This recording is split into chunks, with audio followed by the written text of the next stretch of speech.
Hello friends, welcome to my channel. आज मैं आप लोगों के सामने एक उपन्यास शुरू कर रही हूँ, शरत चंद्र चट्टोपाध्याय जी का अंतिम प्रश्न। उन्होंने 30 से ज़्यादा उपन्यास लिखे, जैसे परिणीता, देवदास, बड़ी दीदी, मंजली दीदी आदि। लेकिन अंतिम प्रश्न अपने समय से काफ़ी आगे है, उस समय के सामाजिक परिवेश से हटकर है। उस समय की नारी काफ़ी कम पढ़ी लिखी होती थी, जो सिर्फ चार दीवारी में रहकर ही अपना जीवन बिता देती थी। पर इस कहानी की पात्र कमल, जो शिवनाथ के साथ लिव इन रिलेशनशिप में रहती है, उस जमाने में कोई भी कॉन्सेप्ट नहीं जानता था। इस तरह की नारी को असम्मान की नज़र से देखा जाता था। लेकिन कमल इस मेल डोमिनेटेड सोसाइटी की थोपी हुई ट्रेडिशनल वैल्यूज़ को चैलेंज करती है। वो अपने विचारों को लॉजिक के साथ रखने का साहस रखती है। ज़्यादातर पुरुष इस तरह की नारी को अच्छा नहीं मानते।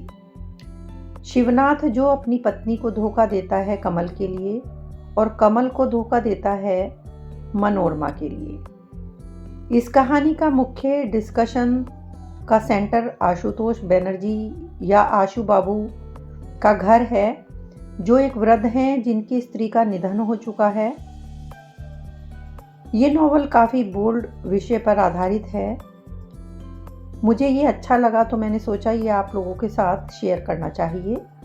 इसको मैं 25 भागों में आप लोगों के सामने प्रस्तुत करूंगी। 17 भाग आप सुन चुके हैं, तो आइए सुनते हैं इसका 18वां भाग।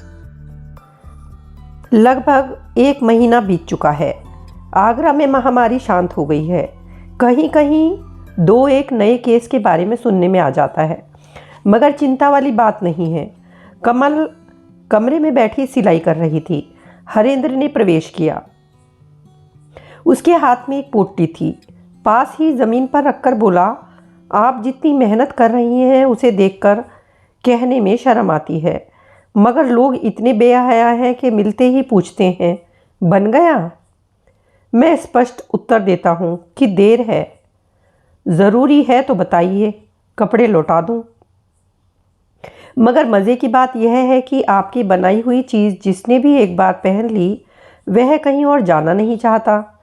यह देखिए, लाला के घर से फिर एक थान कपड़ा और नमूने का कमीज़ दे गए। कमल ने सिर उठाकर कहा, लिया क्यों? नहीं लूँ कैसे?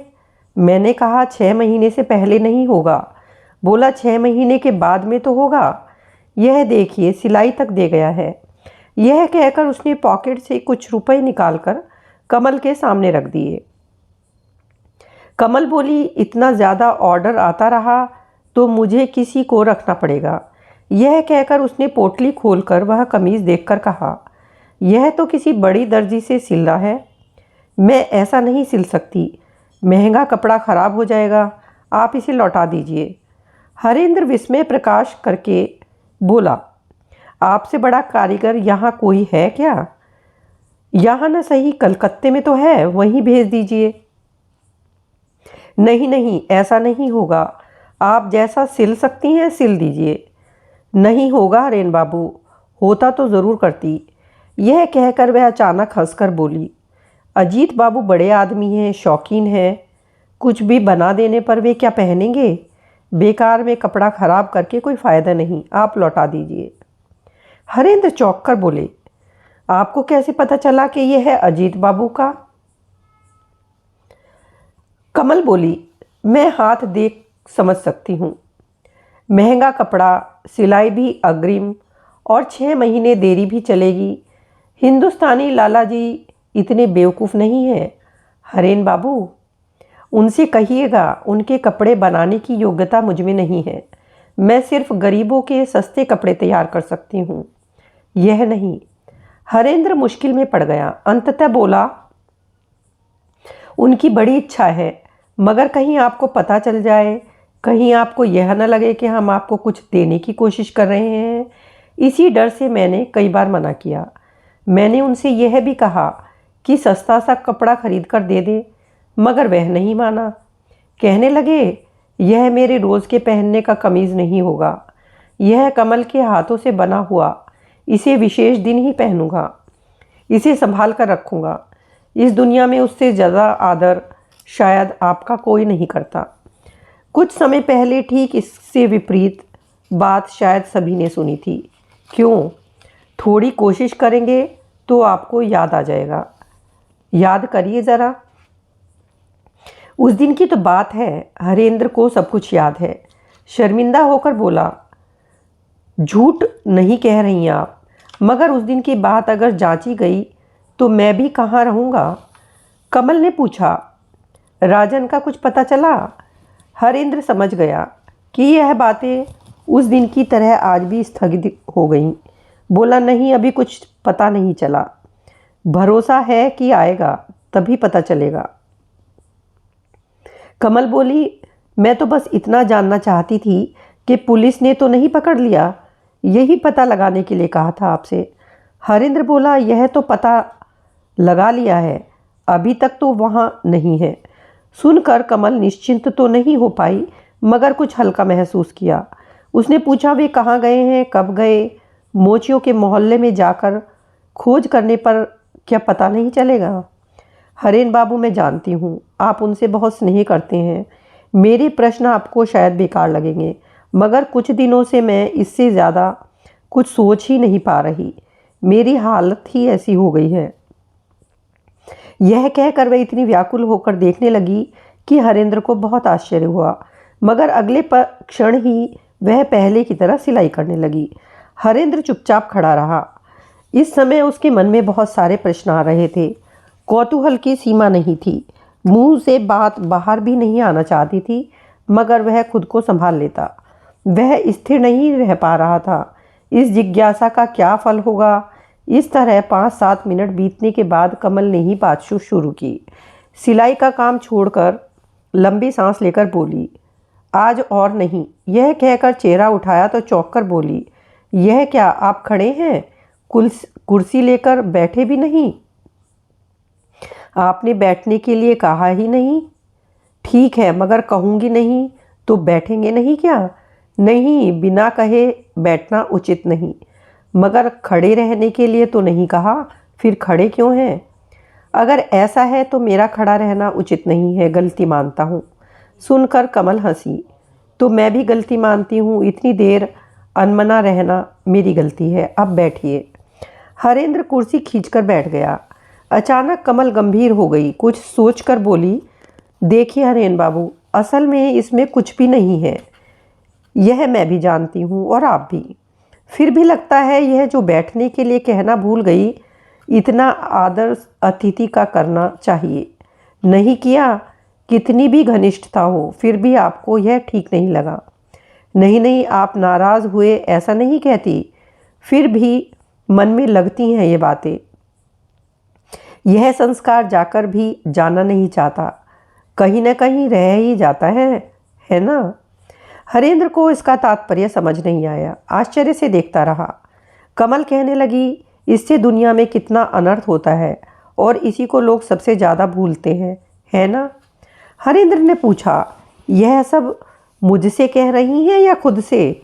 अगर मुझसे कह रही हैं तो ज़रा खुलकर कहिए, मैं आपकी बात समझ नहीं पा रहा हूँ। कमल ने कहा, अच्छा, सहज सरल रास्ता, लगता ही नहीं कि संकट मुंह फाड़े खड़ा है। चलते समय ठोकर लगकर जब उंगली में खून निकलने लगता है, तभी चेतना होती है कि आँख खोलकर चलना चाहिए था, है ना? हरेंद्र बोला, रास्ते के लिए तो हाँ, कम से कम आगरा में तो ध्यान से चलना चाहिए। ऐसी दुर्घटना आश्रम के लड़कों के साथ अक्सर होती हैं। मगर वह बात तो रह ही गई, उसका मतलब समझ नहीं आया। कमल बोली, उसका उपाय नहीं है हरेन बाबू। कहने से ही सारी बातों का मतलब समझ नहीं आता। अब देखिए ना, मुझसे तो किसी ने नहीं कहा, मगर मतलब समझ आ गया। हरेंद्र बोला, इसका अर्थ हुआ आप भाग्यवती हैं, मैं अभागा हूँ। साधारण आदमी को समझ आ जाए या तो ऐसी भाषा में कहिए, नहीं तो रुक जाइए। अज्ञात बाधा से शुरू होकर यह बात कहाँ आ गई, इसका किनारा नहीं मिल रहा। यह सब क्या आप राजन को याद करके कह रही हैं? उसे मैं भी जानता हूँ, सहज भाषा में कहेंगे ही तो कुछ कुछ समझ भी जाऊँगा, नहीं तो इस तरह घूमंत इंसानों की बातें सुनता रहा तो अपनी बुद्धि पर आस्था नहीं रहेगी। कमल हंसकर बोली, किसकी बुद्धि पर, मेरी या आपकी? दोनों की। कमल बोली, सिर्फ राजन ही नहीं, पता नहीं क्यों आज सुबह से मुझे सब याद आ रहे हैं। आशु बाबू, मनोरमा, अक्षय, अविनाश, नीलिमा, शिवनाथ, मेरे पिता।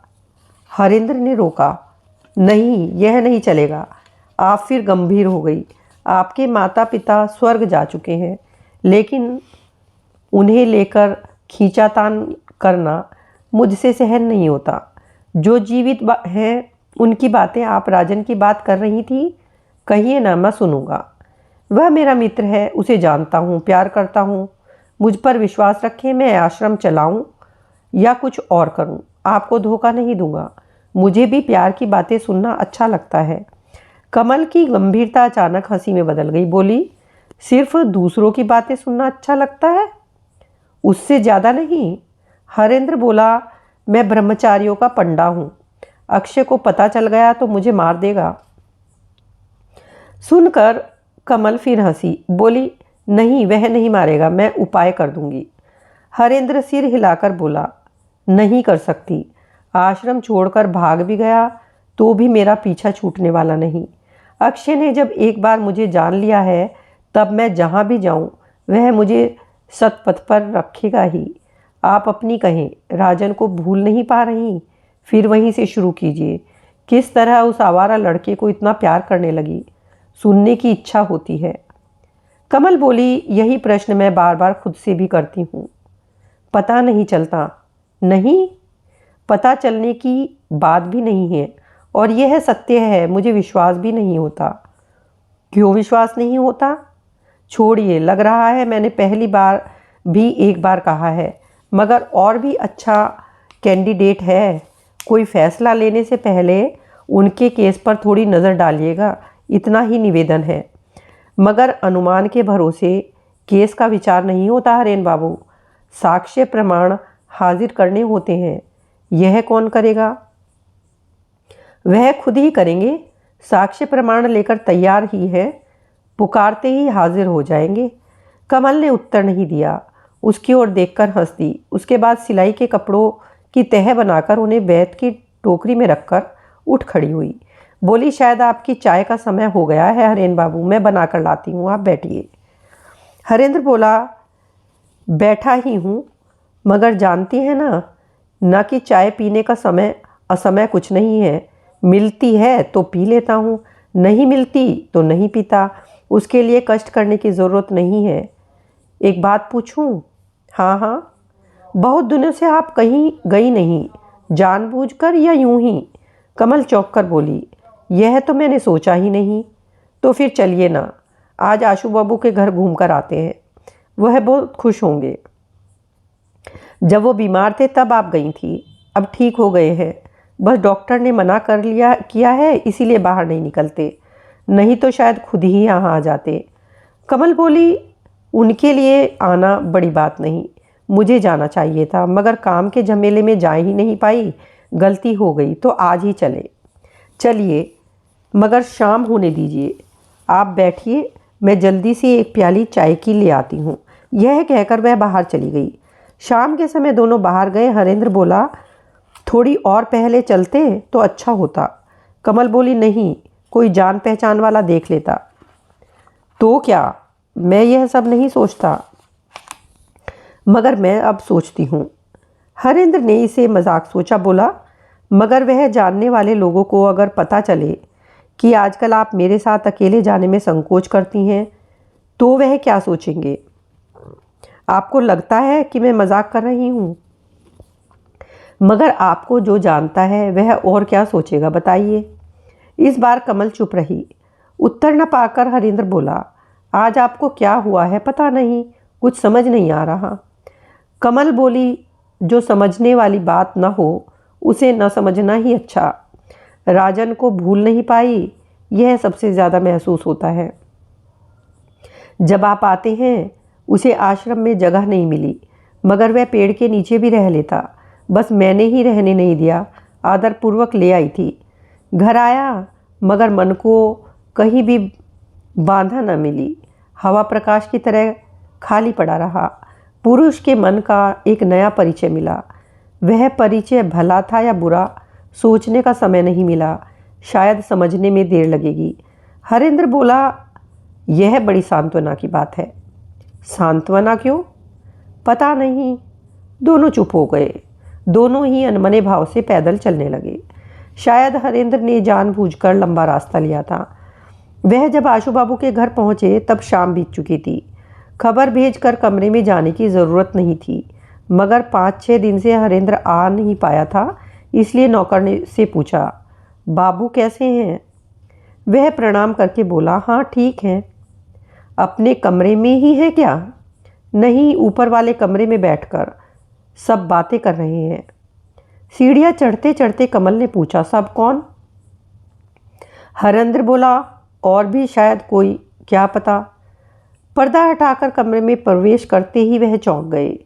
एसेंस और चुरुट की गंध ने आपस में मिलकर हवा को बोझिल कर दिया। नीलिमा वहाँ नहीं थी। आशु बाबू बड़ी कुर्सी पर पैर फैलाकर चुरुट पी रहे थे और पास ही सोफे पर एक अपरिचित महिला बैठी थी।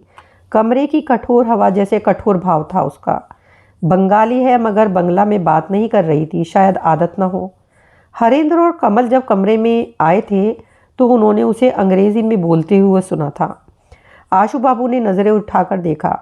कमल पर पड़ते ही खुशी से उनका चेहरा खिल उठा। शायद एक बार उठकर बैठने की भी कोशिश की, मगर अचानक बैठ नहीं पाए। चुरुट फेंककर बोले, आओ कमल आओ। अपरिचित महिला की ओर इशारा करके बोले, यह मेरी रिश्तेदार है, परसों आई थी, शायद कुछ दिन यहाँ रहे। कुछ पल रुककर बोले, बेला, ये कमल है, मेरी बेटी जैसी है। दोनों ने एक दूसरे को हाथ जोड़कर नमस्कार किया। हरेंद्र बोला, और मैं?